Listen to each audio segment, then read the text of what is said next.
Hello అందరికీ, welcome to Raghavi kitchen. ఈరోజు మనం చాలా క్రిస్పీగా ఎంతో జ్యూసీగా ఉండే మడత కాజా ఎలా తయారు చేస్తామో చూసేద్దాము. కొన్ని చిన్న చిన్న టిప్స్ పాటిస్తే సరిపోతుందండి. చాలా సింపుల్గా చేసుకోవచ్చు మీరే ఇంట్లో. ఓకే అండి, ప్రాసెస్లోకి వెళ్ళిపోదాం. ఒక కప్పు గిన్నె మైదాపిండి తీసుకోండి. తీసుకున్న మైదాపిండిలోకి ఒక 3 టేబుల్ స్పూన్ ఆయిల్ యాడ్ చేసుకోండి. పచ్చి నూనె అండి, ఇది ఏం కాల్చిన నూనె కాదు. పిండిని బాగా రబ్ చేస్తూ కలపండి. నేను చూపించిన విధంగా మొత్తం కలిపేసుకోండి. ఎక్కడ లంప్స్ లేకుండా చూసుకోండి. పిండిని మొత్తం ఇలా కలిపిన తర్వాత మీరు ఒకసారి చేతిలో పట్టుకొని చూడండి. ఇట్లా పిండి విరిగిపోకుండా ఉంటే అది పర్ఫెక్ట్గా కుదిరినట్టు. లేకపోతే ఇంకా కొంచెం ఆయిల్ వేసుకొని మళ్ళీ కలుపుకోండి. కొద్దిగా వాటర్ వేసుకుంటూ పిండిని తడుపుకోండి. వాటర్ ఒకేసారి మొత్తం పోసేయకండి, కొద్దిగా చూసుకుంటూ పోయండి. చపాతీ పిండి కంటే కొద్దిగా టైట్గా కలుపుకోండి పిండిని, మరీ ఎక్కువ లూజ్గా కలుపుకోకండి.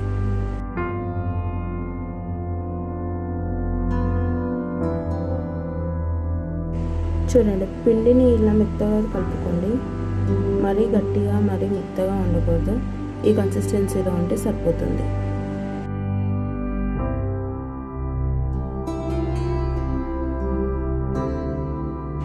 కలుపుకున్న పిండి మీద నుంచి కాస్తంత ఆయిల్ వేయండి.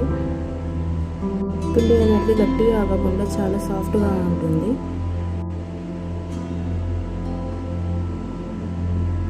ఒక 15-20 మినిట్స్ మూత పెట్టి పిండిని పక్కకు పెట్టేసేయండి. ఆ లోపు పాకం రెడీ చేసుకుందాము. ఒక గిన్నె పెట్టుకోండి. దేంతో అయితే మైదా పిండి తీసుకున్నామో దాంతో ఒక కప్పు షుగర్ తీసుకోండి.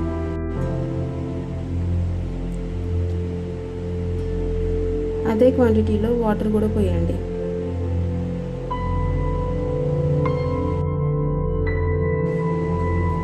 ఇలా కలుపుతూ చక్కెరనంతా కరిగిచ్చేసేసేయండి.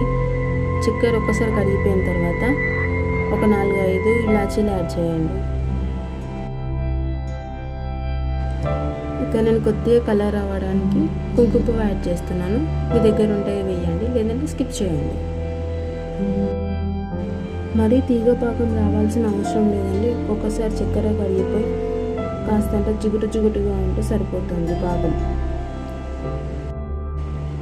చూడండి ఎంత మంచి కలర్ వచ్చింది. పాకం ఇలా ఉంటే సరిపోతుంది. మీ చేతులకి ఇలా పట్టుకుంటే అంటుకుంటే సరిపోతుంది. మరీ ఎక్కువ పాకం పెట్టేసుకోకండి, సరిపోతుంది. ఇప్పుడు దించేసేయండి. ఒక 3 టేబుల్ స్పూన్ కార్న్ఫ్లోర్లోకి కాస్తంత ఆయిల్ వేసి మెత్తగా పేస్ట్ లాగా కలపండి. ఇట్లా కలిపేసి పక్కకు పెట్టుకోండి. చూడండి ఇలా ఉండాలి, సరిపోతుంది. ఇప్పుడు అది పక్కకు పెట్టేసుకొని ముందుగా తడుపుకున్న పిండిని తీసుకోండి. ఒకసారి మళ్ళీ పిండిని ఇలా కలిపేసుకోండి. చపాతీ సైజ్ అంతా 5 ఉండలు తీసుకోండి. కొంచెం సమానంగా తీసుకోండి 5 ఉండలు.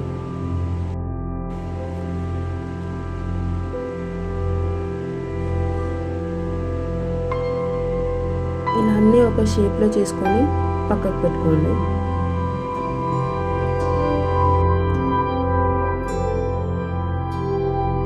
ఇప్పుడు మీరు కింద పొడి పిండికి కార్న్ఫ్లోర్ వేసుకోండి. ఎందుకంటే కాజాలు చాలా క్రిస్పీగా వస్తాయి కార్న్ఫ్లోర్ వేస్తేనే, లేదంటే మైదా కూడా వేసుకోవచ్చు.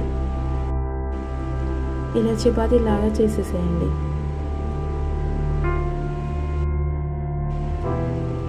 కొంచెం సన్నగా చేసుకోండి. చూడండి ఇంత సన్నగా ఉండాలి. అలాగే మిగతా 4 కూడా చేసేసుకొని పక్కన పెట్టేసుకోండి.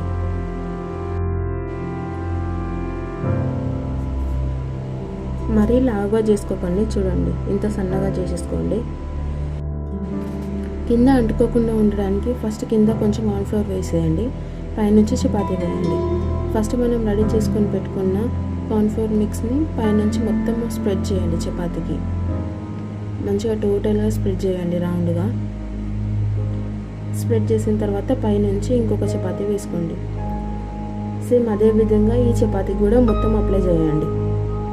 అలా 5 చపాతీలు వేసుకున్న తర్వాత మీద నుంచి కాస్తంత కార్న్ఫ్లోర్ మళ్ళీ వేయండి. ఎందుకంటే ఒకదానికొకటి విడిపోవాలి అలా అని. ఇప్పుడు దాన్ని మెల్లగా రోల్ చేసుకుంటూ రండి. మరీ ప్రెస్ చేసుకుంటూ రోల్ చేసుకోకండి, మెల్లగా రోల్ చేసుకోండి. ఇట్లా నేను చూపిస్తున్న విధంగా రోల్ చేసుకోండి. ఒక్కసారి ఇలా రౌండ్గా రోల్ చేసుకున్న దాన్ని పక్కన పెట్టేసుకొని ఎడ్జెస్ని కట్ చేయండి అటు ఇటు.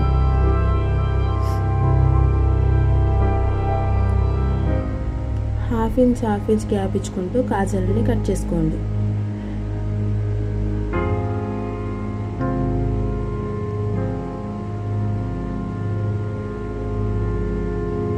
ఇలా చూసుకుంటూ మెల్లమెల్లగా కట్ చేసుకోండి.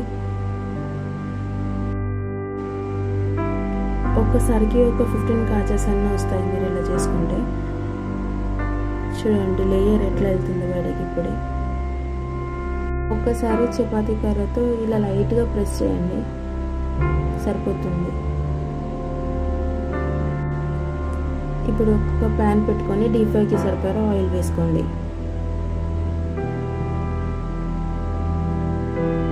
నూనె బాగా వేడిగా ఉండొద్దండి, కొద్దిగా వేడిగా ఉన్నప్పుడే వేసేయండి కాజలని.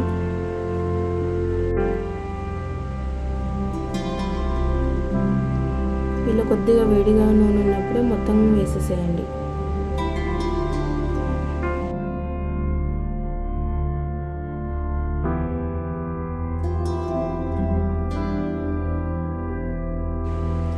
ఒక 1 మినిట్కి అన్నీ ఇలా పైకి లేస్తాయి. వాటిని ఎక్కువ అటు ఇటు మలపకండి, ఒక్కసారి ఇట్లా మలిపేసి వదిలేసేయండి, లేదంటే మొత్తం ఇట్లా విరిగిపోతాయి.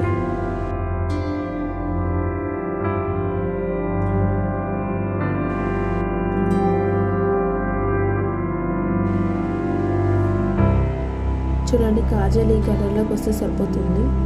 ఇది పర్ఫెక్ట్ కలర్ అండి. ఈ కలర్లోకి వచ్చేదాకా ఉంచి పక్కకు పెట్టేసుకోండి.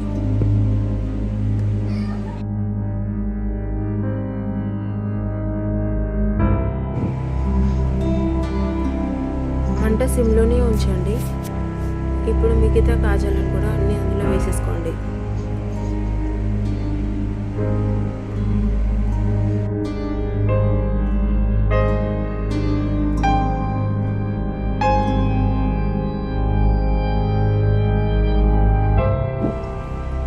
ముందుగా తయారు చేసుకుని పెట్టుకున్న పాకంలోకి కాజలన్నీ వేసేసేయండి. కాజల్ బాగా వేడిగా ఉన్నప్పుడు వేయకండి, కాస్త చల్లారిన తర్వాత పాకంలోకి వేసేయండి. ఒక 2 నిమిషాలు ఇలా పాకంలో నాననివ్వండి. పాకం కూడా కొద్దిగా గోరువెచ్చగా ఉన్నప్పుడు వేసేసేయండి, మొత్తం చల్లారిపోవద్దు. ఒక 2 నిమిషాల తర్వాత తీసుకొని ఇలా పక్కకు పెట్టేసుకోండి. చూడండి ఎంత జ్యూసీగా వస్తుందో, అందులో నుంచి మంచిగా పాకం అంతా లోపలికి ఇంకిపోయింది. ఒకసారి ఇలా ట్రై చేసి చూడండి, చాలా టేస్టీగా ఉంటుంది.